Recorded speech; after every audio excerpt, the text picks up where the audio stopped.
Wednesday, which means it's time for this week's episode of Ask the Instructor. I'm John Carismo, and every Wednesday we come to you live to help you understand the more technical side of the real estate industry. We've got a great episode for you today about investment value and income-producing properties and how to quantify that, because it's a lot different than just typical market value of just your standard retail residential home. So we're going to be breaking that down today as how to not only just understand the value, but calculate that out. So stick with us. I'm John Carismo. You're watching Ask the Instructor.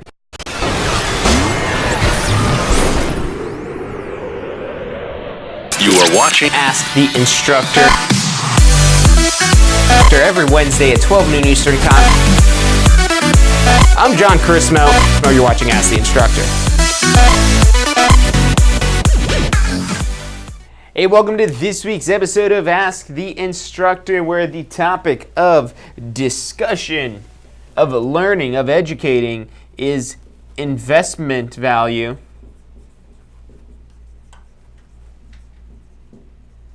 using income.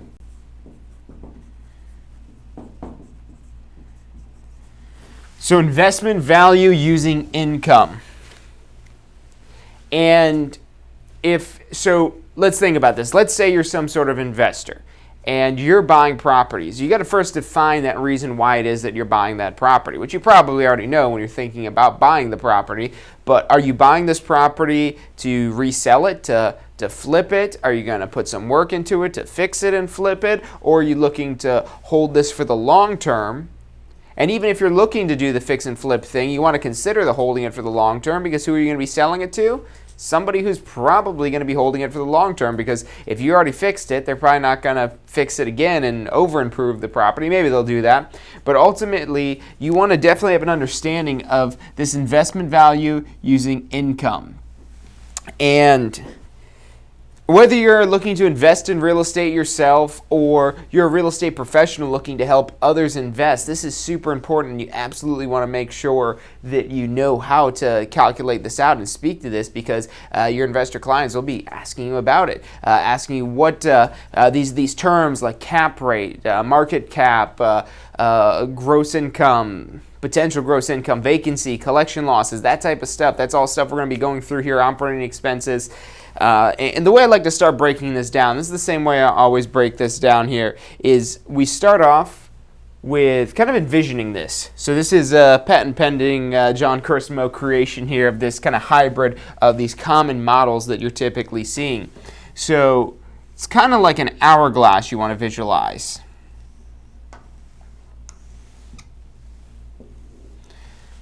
Misshapen hourglass, and definitely lopsided here. I've drawn better drawings, but essentially what we're doing is we're breaking this out into our three different levels of income. Our first level of income is called potential gross income, short PGI, and that stands for, again, potential gross income. So our potential gross income, what that number is telling us is how much potential this property has to gross in income. So let's say we're dealing with a 4-unit property. We've got this 4-unit property here.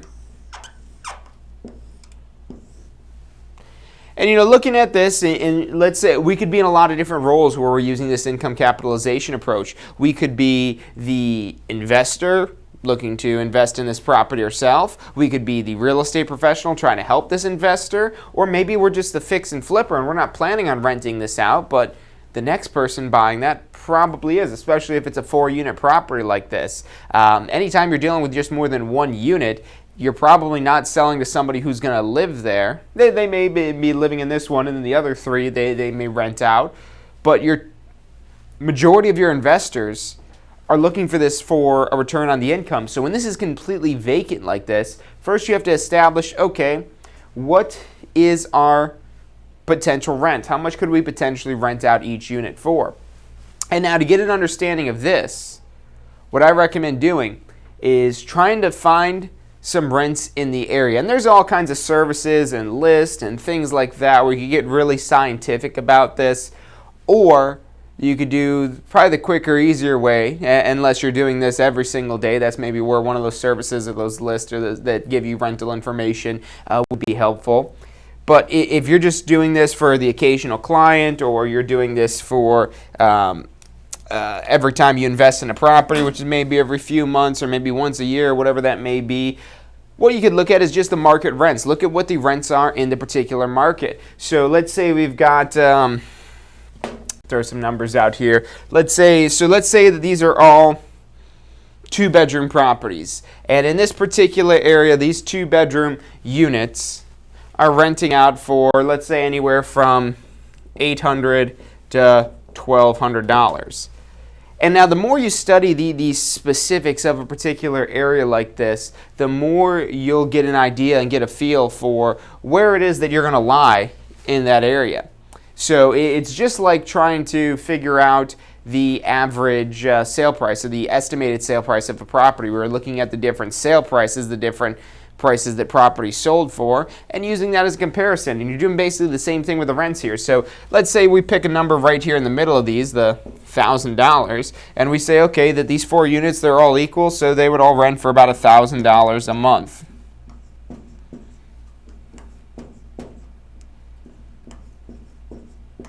So we've got these 4 units that rent out for $1,000 each per month. Now, in order to figure out our potential gross income, and just in case if you're wondering, okay, well, what if this property is bigger, because it kind of looks lopsided here where this one these 2 look like they're bigger. Well, if they're bigger and they would rent for more, you do $1,000, $1,000, $1,200, $1,200, or whatever the rents are. You're just putting the rents down to the different units, and it's very unlikely you're going to have it like this where every unit would rent for the same rate. That happens sometimes, but typically you're going to have different rental rates for these here. So overall, our monthly gross income, our monthly potential gross income, would be $4,000 given this scenario here. So 1,000, 1,000, 1,000, 1,000. We would, if it's a perfect world and everything rents out 100% of the time, in our best month, we could expect to bring in $4,000. Really, that's what your PGI number is telling you. And it's really important not just to know how to calculate these out and work through these like this, but also know what these numbers are telling you.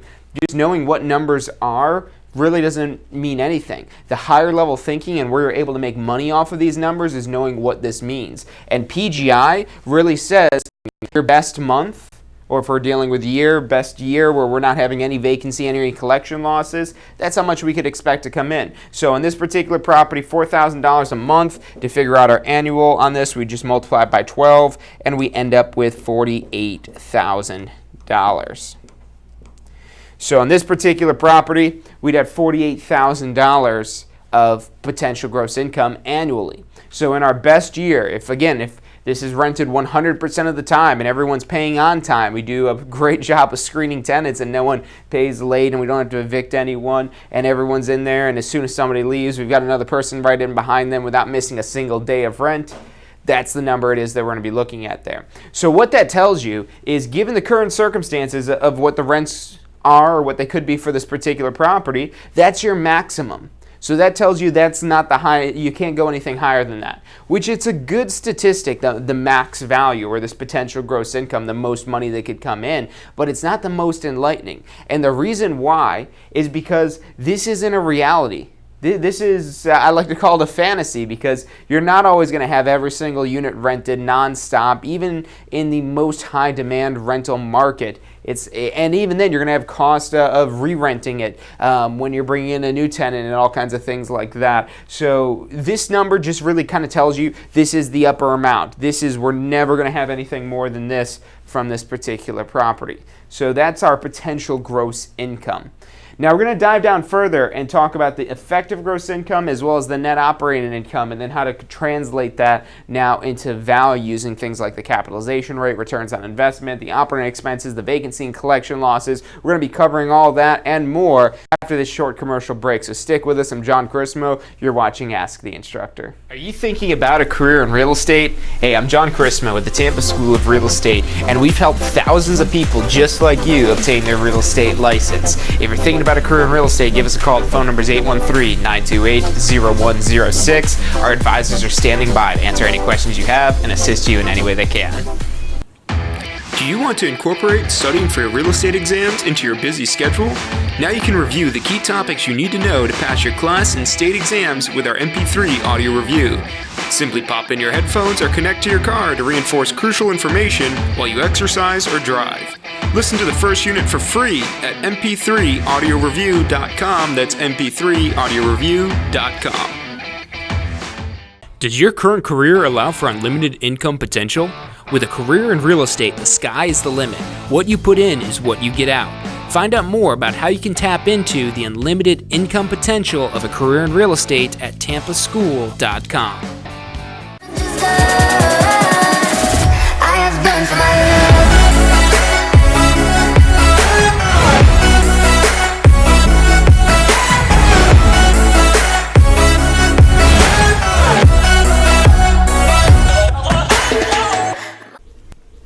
Hey, if you're enjoying the show today, which I'm sure you are, be sure to hit like, subscribe, post your comments, share with your friends and family. Thank you guys so much for watching.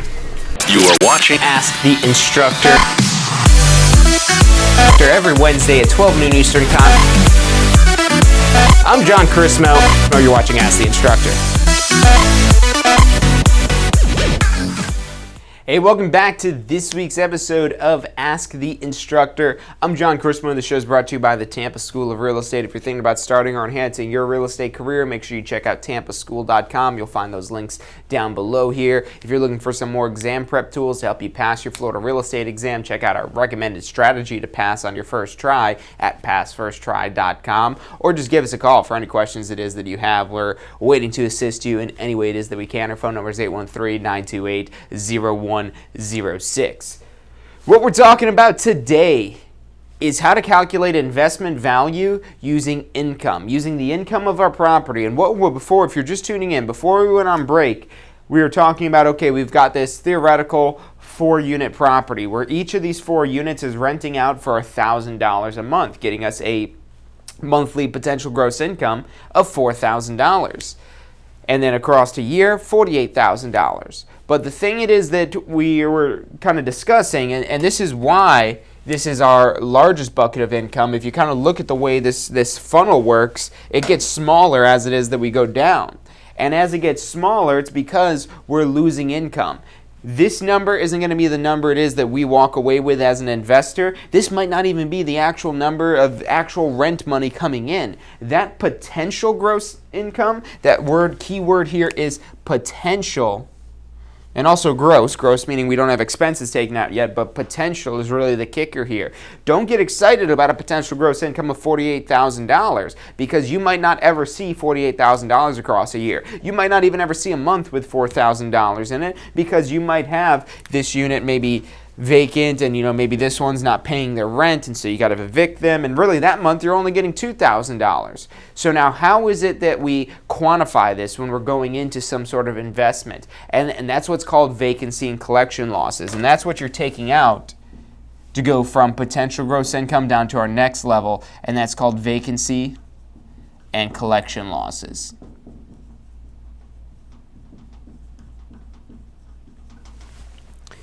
So vacancy and collection losses, this is going to be when you have units that are vacant or units that aren't paying their rent. They're collection losses. And this is typically expressed as a percentage. And if you don't have that percentage, we could create the percentage. And there's a couple different ways you could go about this. Let's say that this is a completely vacant property. If it's a completely vacant property, just like we looked at the market rents, we looked at, okay, properties are renting out anywhere from $800 to $1,200, and so let's say we could rent this out for $1,000. So we came up with that average rent of what we think this property could rent like. Then you also want to do the same thing. Let's say you're looking at the vacancy rates for your market, for that particular market, and it's anywhere from 8%, let's say, to 12%. So 8% to 12%, and you could go either way with this. Maybe you want to be more aggressive and factor in, okay, maybe this is a property that's less desirable. If it's less desirable, you're going to be higher up on the vacancy and collection losses. If it's more desirable, you're going to be lower on vacancy and collection losses. But at the same time, then it's also the rental rates. Typically, the higher the rent is, the lower the collection losses are, but it may be higher vacancy with that as well. So there's a lot you need to take into account for determining the vacancy and collection losses. If you have the actual numbers, here of, let's say we had of actual gross income that came in the previous year, let's say that potential was $48,000, but the amount of money that came in, let's say was, they should give us a nice number here. Let's say it was $43,200. Let's say that was the actual money we had coming into the property last year. What we're going to do is just divide this out by the potential gross income, how much potential we could have had for the year. So the year we could have had $48,000, but we really had $43,200 when we factor in those vacancy and collection losses. You would divide that out and you would get 0.90. So that means that 90% of the time, or 90% of that potential gross income was actually collected as effective gross income. That's our next level it is that we're talking about here. The other way it is you could go about this is taking instead your losses. So last year you could say, oh, well, $4,800 we lost from units not being rented. So maybe for 4 months it wasn't rented, and then we also had another $800 in collection losses for things like that. So you could do that and divide that by 48,000, and then you're going to get 0.10, so 10%. And really these two numbers should add up to each other because your total is 100%. 100% is the total.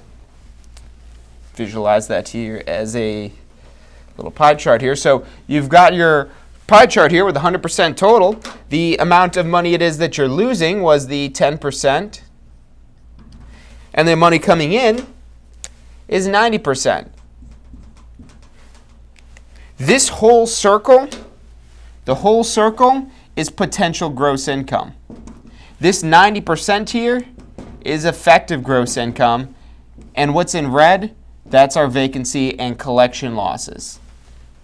So that's really how it is that we're breaking this all down and isolating this into its individual pieces. We're trying to find out what that effective gross income level is. That's our next level of income. When we take out, again, it's not potential anymore, it's now called effective.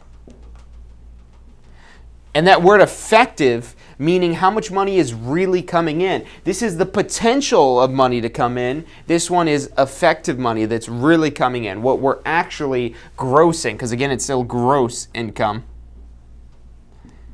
So we haven't factored in expenses yet. We have factored in vacancy and collection losses from vacant units and not being able to collect rent, but we haven't factored in expenses. That's going to come in just a moment.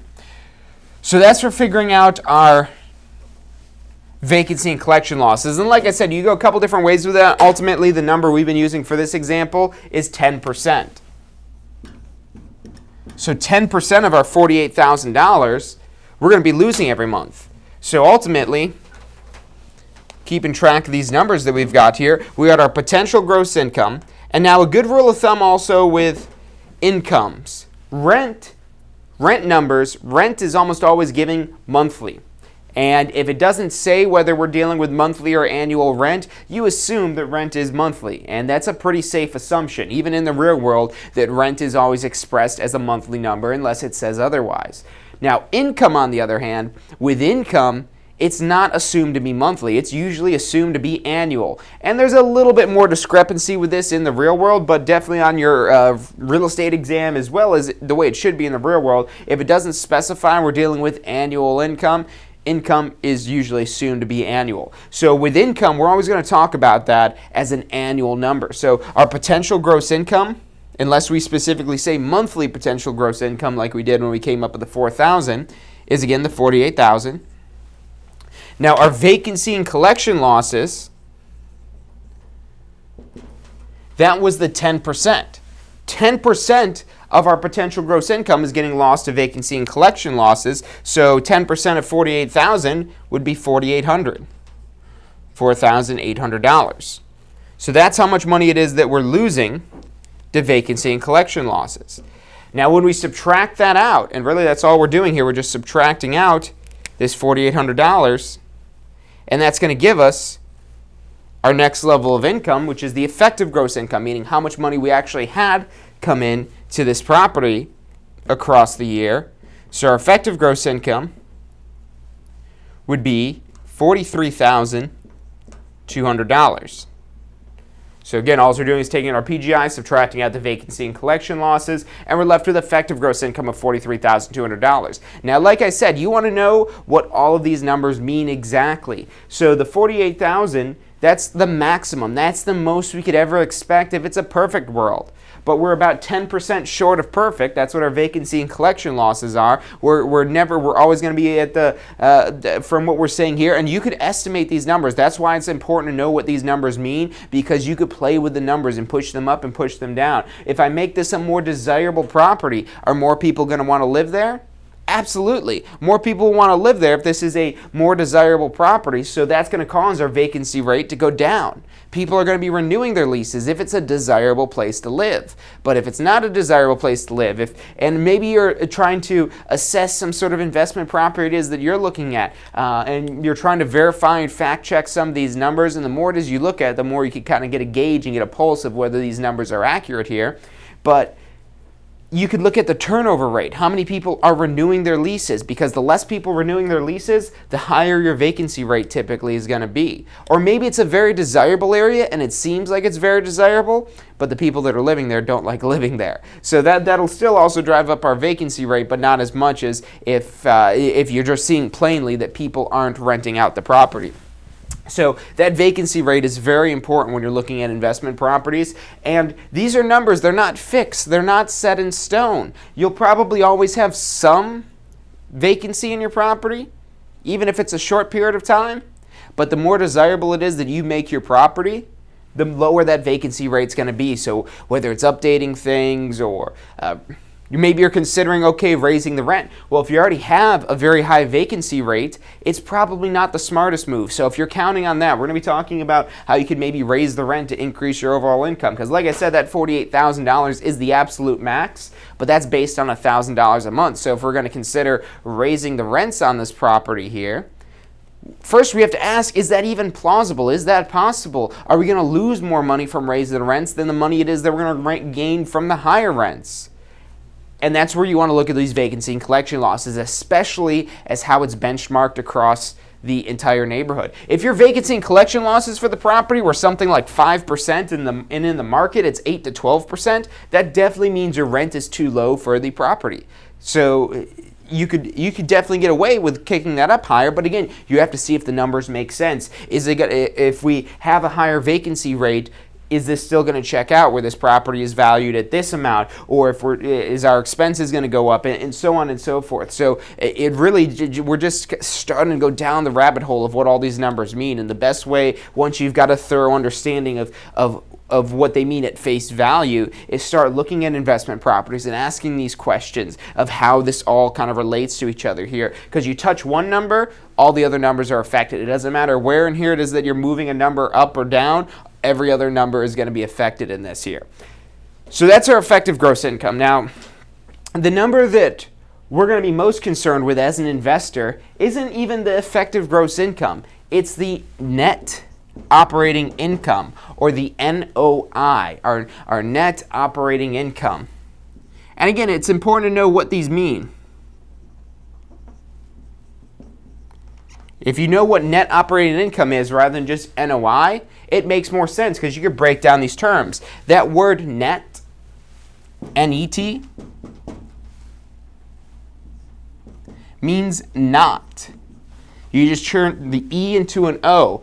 The net is not expenses.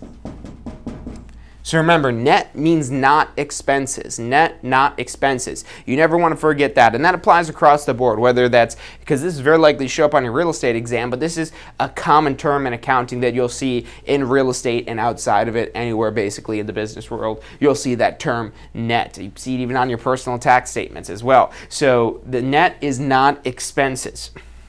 So now we're actually factoring in how much it's going to cost to operate this property. And these are going to be things like, let's say that there's a lawn in this property here. Some sort of like green grassy area where people can walk their dogs and whatnot. Well, that lawn's going to need to be mowed. Residents probably aren't going to do a good job cleaning after their pets, so you're probably going to have somebody go in there and redo that. Maybe on top of that grassy area, in addition to that, there's a swimming pool. Our swimming pool is going to be blocked today because my blue pen's out of ink. So let's say that that's a pool. These are all things that are going to cost money for the property. Having the pool, having the grass that needs to be mowed. And the other things, if the property is an older property, it's going to need more upkeep. If this is a building that was built 100 years ago, it's going to be an expensive building to maintain. If it's a brand new building, it could still be an expensive building to maintain. It kind of depends, and that's where you look at these other factors. Look at the type of construction that the property is. A block construction property is going to have a lot less problems than a wood construction property would, typically, for the most part, not having to worry about the termites and things like that. So these are all things to consider when you're trying to get a better understanding of what all these numbers mean. So maintaining the grass, the pool, maybe painting the place, putting in new appliances on the inside. Let's say a stove breaks down, you've got to replace that. Typically what's going to be allocated out of our operating expenses is what's called a reserve for replacements. The reserve for replacements, now this is different for taxes, because for taxes they don't let you declare this as an operating expense when you have a reserve for replacements, but for calculating value, operating expenses will typically include some sort of reserves, money that's set aside for replacing things like the appliances in the property. If a water heater breaks, a range breaks, a dishwasher, washing machine, a dryer, a microwave, a fridge, all these things that are going to cost money to replace in the property that the tenant wouldn't necessarily be billed for. So all of those items would be paid out of that reserve for replacements, and hopefully there's a healthy reserve in there. And this is, again, where you're fact checking all this stuff. You never want to take a number just at face value. You want to look at, okay, what's the meaning of this number here? And now, does that meaning align with what this number is in this particular market for this particular property? Because they might be underestimating these reserve for replacements. Maybe you go in there and you tour the property and you see all the appliances are like 10, 15 years old, and you're surprised they're still working. Maybe they got rust on them and all that kind of crazy stuff. When you're seeing stuff like that, that's where you say, okay, we've got to make sure we've got a healthy reserve, because otherwise the money that's going to cost to replace this range, this fridge, and all this other stuff is going to come out of the net income, and that's going to hurt our returns. And when you're going into this investment, you want to definitely, like I said, try to be conservative. Come up with a range of these different numbers when you're looking at this. If there's a listing agent on the property, they're probably coming up with each one of these numbers already, or maybe they're just giving you the NOI of the property. But you don't want to take that, again, always as face value. Come up with some sort of range so you know, okay, if expenses increase, it's going to do this. But let's say if we could decrease the expenses, it's going to do this to the income. So have those numbers in mind when you're going through all of this here. We're going to take another quick break, but when we come back, we're going to talk more about the net operating income, and then finally how it is that we take this income number and turn that into a value of the property. Really excited to share that with you, so stick with us. We'll be back in less than 2 minutes. I'm John Charismo. You're watching Ask the Instructor. Are you thinking about a career in real estate? Hey, I'm John Charismo with the Tampa School of Real Estate, and we've helped thousands of people just like you obtain their real estate license. If you're thinking about a career in real estate, give us a call. The phone number is 813-928-0106. Our advisors are standing by to answer any questions you have and assist you in any way they can. Do you want to incorporate studying for your real estate exams into your busy schedule? Now you can review the key topics you need to know to pass your class and state exams with our MP3 audio review. Simply pop in your headphones or connect to your car to reinforce crucial information while you exercise or drive. Listen to the first unit for free at mp3audioreview.com. That's mp3audioreview.com. Does your current career allow for unlimited income potential? With a career in real estate, the sky is the limit. What you put in is what you get out. Find out more about how you can tap into the unlimited income potential of a career in real estate at tampaschool.com.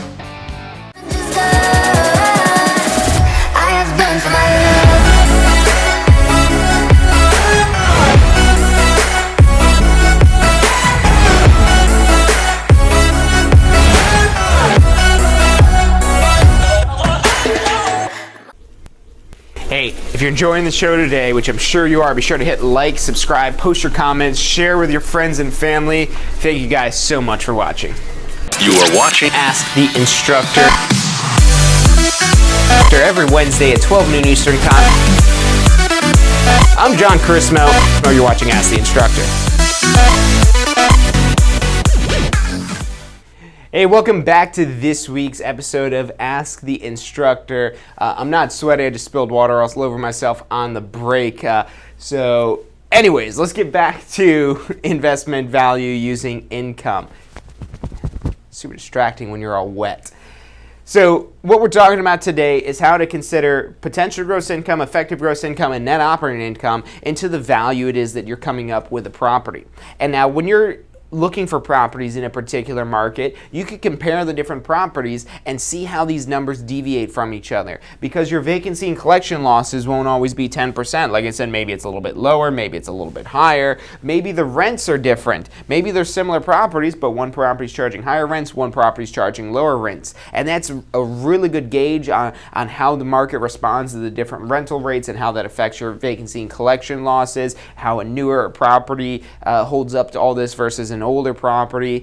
People are different based on where they are, not only across the state of Florida, but across the United States, but across the entire world. These concepts are universal, but there's no one size fits all for each one of these. There's always going to be different levels of vacancy, different rent levels, different levels of expenses that you're going to have in there. So again, it's really important to kind of apply these for the particular properties it is that you're looking at here. And like I said, try to come up with a range of numbers for all of this here. Don't just come up with one type of net income. Come up with the net incomes where, okay, well, let's say that they're not factoring in enough expenses and we've got to have a lower net income. Does that still make sense for us as an investment? Or let's say we're able to raise our rents and you run the calculations on what it would be with the higher rent and see what that potential could be. So a lot of different ways it is that you could look at this here to really maximize your returns it is that you're getting, or like I said, maybe you're working on behalf of an investor and helping them go through and prepare all this stuff here. The investor might say that they want this figured out, and for you might just ask why they want it. Well, you'll just do it, and they'll just say, but when you think about why, you're also able to show what it is that they might be missing in all this, what your professional expertise contributes to this here. Investors are still willing to use a real estate professional. Just because investors professionally purchase properties doesn't mean they won't use a real estate professional. If it makes their life easier and it shows them things it is that they're not typically seeing with a property, they'll absolutely pay a real estate professional. They're probably not going to pay as much as you would to a residential sale in retail where they don't know anything about buying and selling homes, but there's still value to be added to that type of relationship as a real estate professional.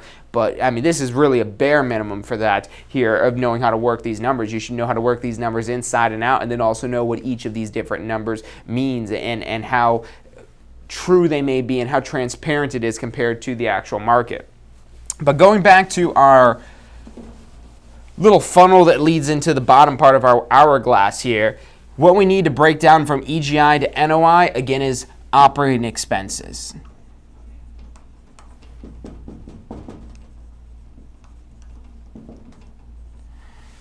So our operating expenses, like I said, this is going to be to maintain the pool, to cut the grass, to paint it, for the money we set aside for reserves, all of that stuff. And let's say we rerun the numbers, and this ends up being about $20,000 for our operating expenses.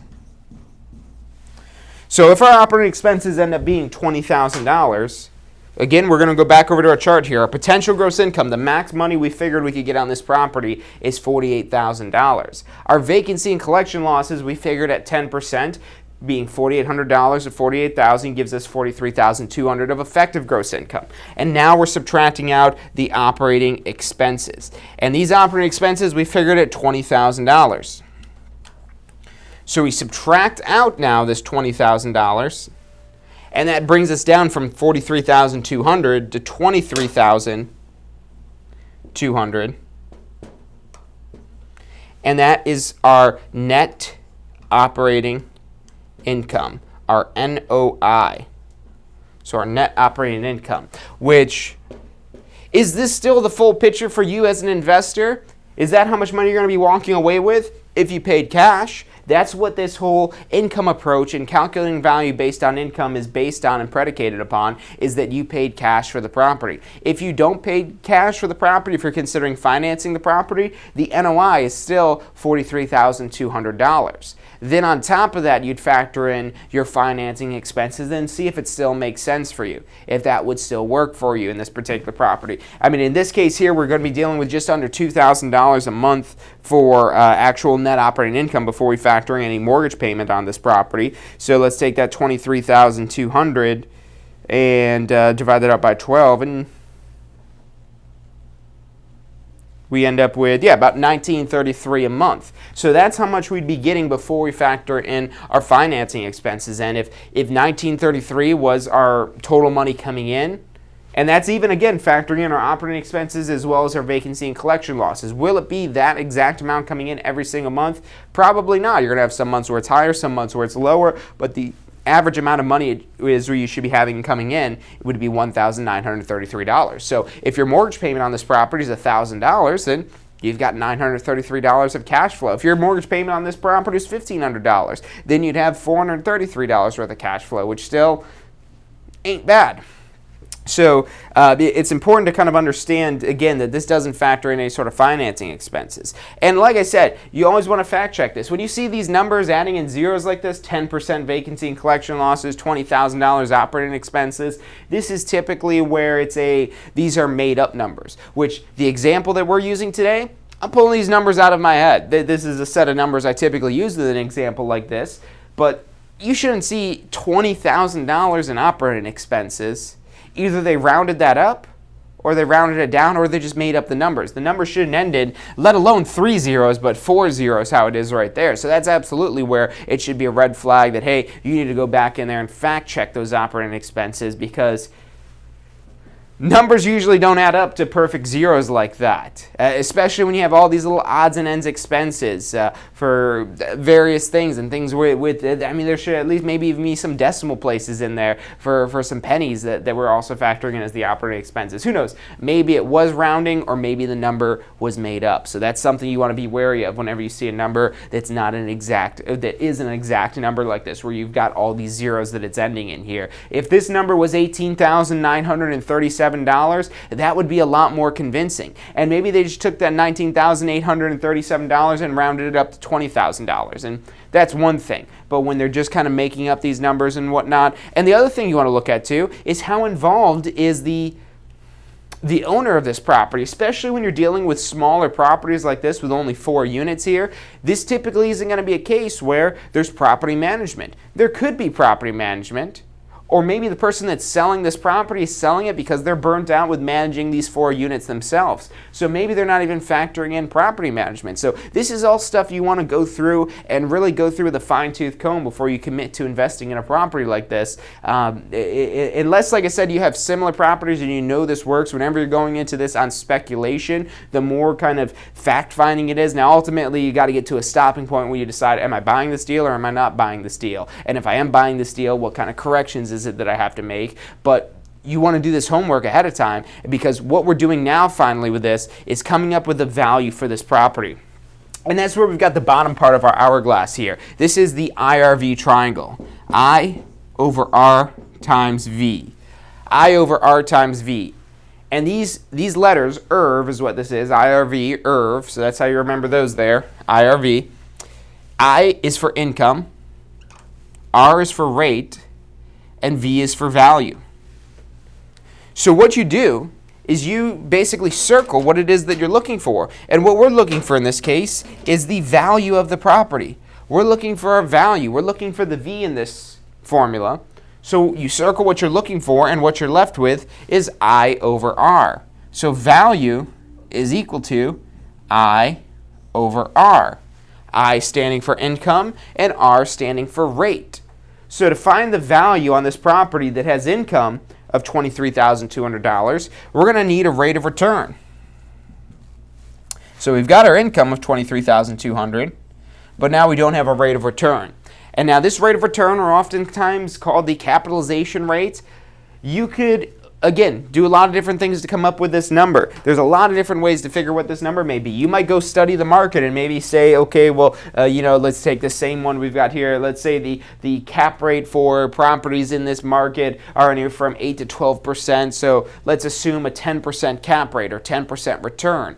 All that means, that fancy cap rate term, basically means that, okay, if our income is $23,200, what value, what price are we paying for this property that's going to give us that capitalization rate, let's say it's 10%, what 23,200 is 10% of what? And how you find that is you take this $23,200 of income and you're going to divide that by 10%. Or 0.10 if you want to put that as a decimal in your calculator. So you do $23,200 divided by 10%, and that would give us a value of $232,000.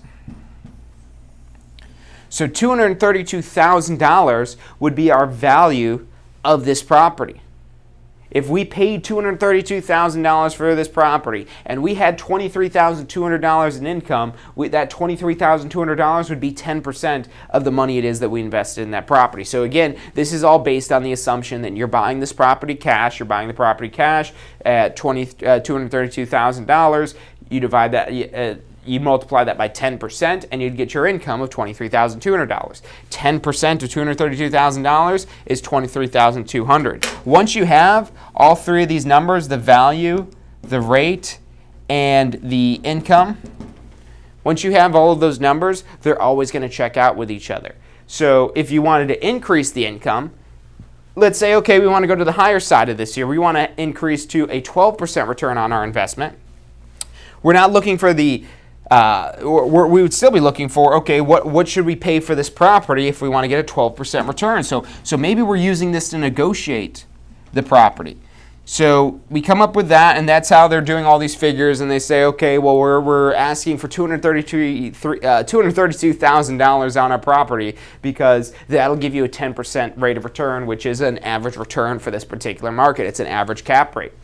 But we might say, 10%, that's not really what I was looking for. I was hoping for at least 12% return on our investment. So with a 12% return on our investment, what would be the value of the property? So again, what we're going to do is take our income of $23,200, but now instead of dividing by 10%, we're going to divide by 12%, which again, as a decimal, is going to be 0.12. If you're going to put that in your calculator, you don't know what you're doing with the percent button, 0.12 is how you're going to punch that in there. So $23,200 of income, because again, it's income divided by rate gives us value. We're going to now divide that by our 12% rate of return. And if we want to get a 12% rate of return, we're going to have to bump down our offer to $193,333, which that sounds like a big discount, especially coming down from $232,000.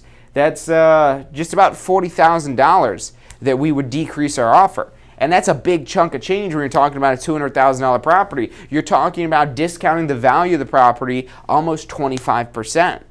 So if you want that higher rate of return, you might be able to get it a little bit higher by negotiating down a little bit on the value of the property, on the price you're paying for the property, but you're probably not going to be able to negotiate it down 25% of the price of the property.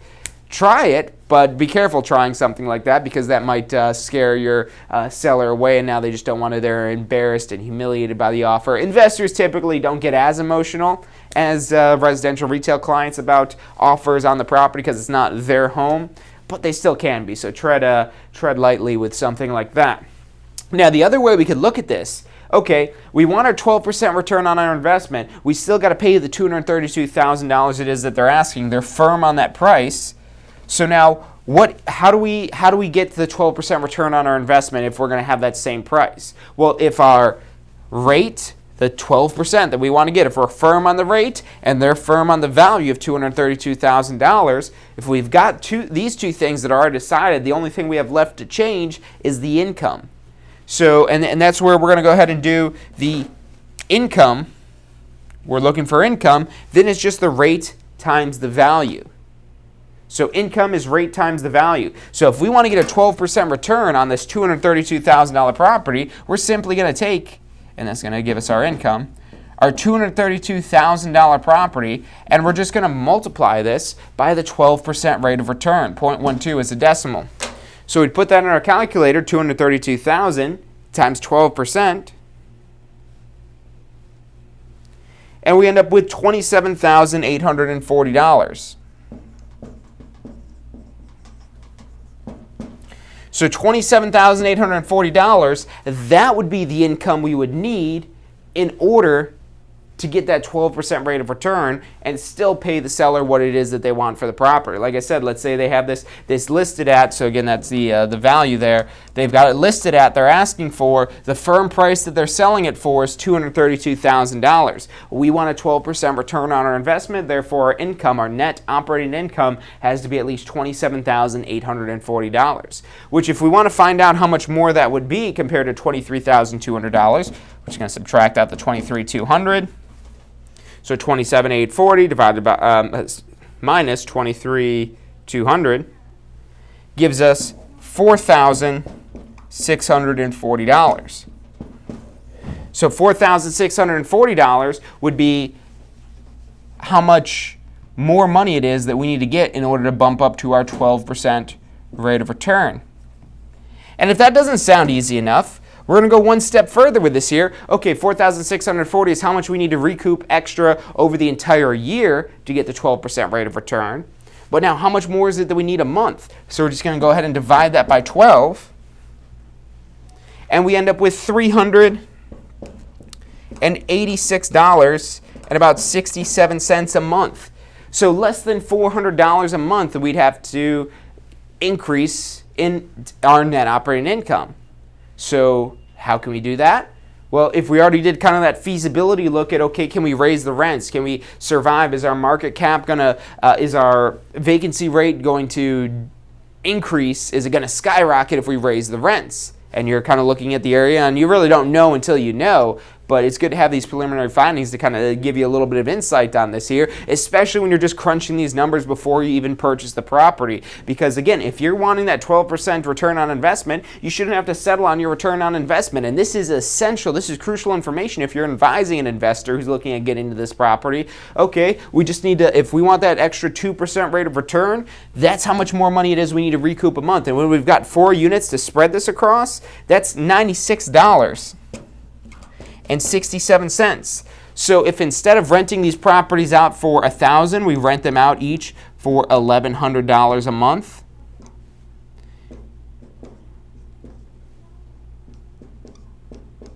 that would meet that, correct?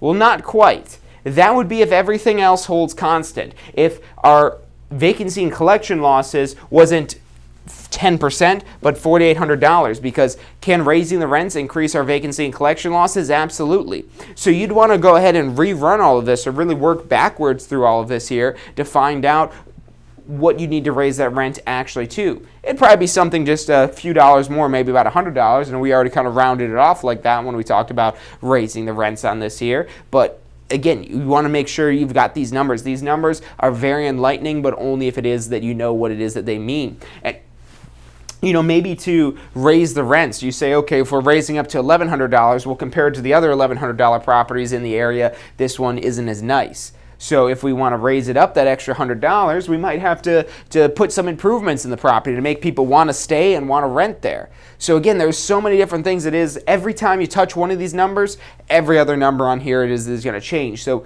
yes, that's a good place to start, of figuring, okay, we need another $96.67 a month, but you'd be wrong if you're saying that's all you need. And like I said, unless this number is fixed and we're not going off a percentage like this, and this number isn't going to change at all, that would really be where it would be just $96.67 extra we'd have to recoup a month. But chances are you raising your rent is going to affect your vacancy and collection losses. That 10% might become 10.5% or 11% vacancy and collection losses. A small change, but that means, again, less effective gross income that's actually coming in. So again, it might take you a few times going through these numbers and working through them. And yeah, you could set up spreadsheets and things like that, and there's calculators online that help you go through all this stuff, but it's not as enlightening. You're not as in touch, and you're not becoming one with the numbers like you are when you work them out manually like this. You work them out manually like this, you start to understand of how these ebb and flow together and connect to each other, and you get a deeper understanding of all that. So when you're trying to figure, okay, because if you're going to take this just at face value and say, oh, well, 10% rate of return, that's the price it's charging, that's the income coming in, okay, and you're just going to accept that, then yeah, you don't need to know how to do these anymore in depth. But if you want to be creative with this, okay, we're going to keep that value the value it is. We're going to pay you the asking price it is that you want, but now how am I as the investor? How is my investment team going to get up to that 12% return on investment rather than just a 10% return on investment? And that's where you start going deeper with these numbers. You figure out, okay, 96.67 is the additional it is that we need per month, but then you rerun all these numbers here, maybe assuming a little bit higher vacancy and collection losses, then you get an even better idea for this here of what this could be and maybe how long it's going to take you to get up to 12%. Maybe it's a course of doing over 2 years, maybe a $60 here and another $60 the following year of rental increases. And as you're doing that, you're slowly improving the property. So especially, like I said, if you want to be able to maximize your returns you're getting on the property, these numbers are really just kind of what your blueprints are. These really verify and validify those plans it is you're coming up with for maximizing your return on investment. So that's the income capitalization approach to value on a property. Like I said, there's a lot to this. We spent this whole hour talking about everything income capitalization approach, and we're still at the tip of the iceberg. Like I said, if you're trying to work this in the real world, if you're trying to invest in properties, or maybe you're just trying to learn about investing in properties so you could help some investors and eventually invest yourself, definitely rewatch this video and make sure you got the gist of all this stuff here, of how all these numbers interact with each other. But then go pull some comps, go pull some properties, go find some properties that are available in your particular market and start working these numbers so you get a understanding and a feeling of what this is like in the market it is that you'd like to invest. And when you're aligned, when your ideas and your visions and your perspective on this is aligned with that of an investor, it's a no-brainer for an investor to align themselves with you, because that investor will see value in you. When you understand this stuff like an investor does and you could make their job easier, that's usually enough to make them want to pay you to help them out. Because with investment, if you want to be a mega super investor, you can't do it all yourself. You have to have a team of people helping you invest, helping do all the things it is that you can't do yourself. But then on top of that, if you could point out things that investor doesn't see, that's where you become an extremely valuable real estate professional to that particular investor, and that'll help you when you someday decide that you want to invest in real estate yourself. So a career in real estate is a great place to start in real estate investing. Even if you don't have the funds and the capital to invest in real estate, it's good to actually get to know that product, get to know these numbers, get to know this. And even if you're not dealing directly in investment real estate, maybe you start off working in residential real estate, just doing retail sales, and then you get some money built up and then you want to invest. But before you do that, I'd help some other people invest first and practice with their money and then start to put your money in this as well.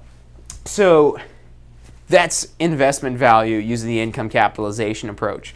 If you guys have questions on this, make sure you put it in the comments. We do check those even after the show is live, so we're about to tune out here. But if you're watching this after the fact, like I said, make sure you put those comments in because we'd love to answer any questions it is that you have. Make sure you check out tampaschool.com if you're thinking about starting a career in real estate, or maybe you're looking to do post-licensing. They just announced that they're extending the post-licensing deadline from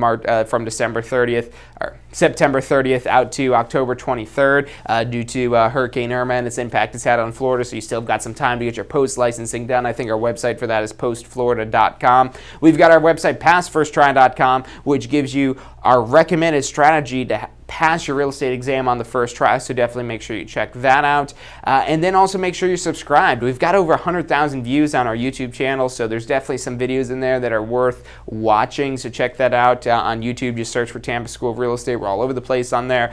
Make sure you like us on Facebook, and the best place to go is tampaschool.com/success. That's tampaschool.com/success, SUCCESS. Drop your email on there. You'll be able to watch the previous recording of this show, as well as all the previous episodes of Ask the Instructor, as well as our show State of Real Estate that we do every Friday at 12 noon Eastern Time. Thank you guys for tuning in today, and I'll see you next Wednesday, 12 noon Eastern Time, for our next week's episode of Ask the Instructor. Are you thinking about a career in real estate? Hey, I'm John Chrisma with the Tampa School of Real Estate, and we've helped thousands of people just like you obtain their real estate license. If you're thinking about a career in real estate, give us a call. The phone number is 813-928-0106. Our advisors are standing by to answer any questions you have and assist you in any way they can. Do you want to incorporate studying for your real estate exams into your busy schedule? Now you can review the key topics you need to know to pass your class and state exams with our MP3 audio review. Simply pop in your headphones or connect to your car to reinforce crucial information while you exercise or drive. Listen to the first unit for free at mp3audioreview.com. That's mp3audioreview.com. Does your current career allow for unlimited income potential? With a career in real estate, the sky is the limit. What you put in is what you get out. Find out more about how you can tap into the unlimited income potential of a career in real estate at tampaschool.com.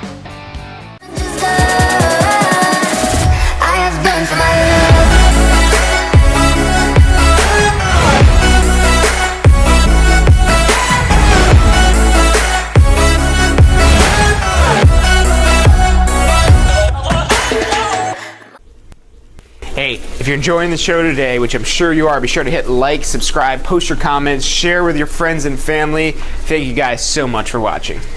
You are watching Ask the Instructor. Every Wednesday at 12 noon Eastern Time. I'm John Chrismo. You're watching Ask the Instructor.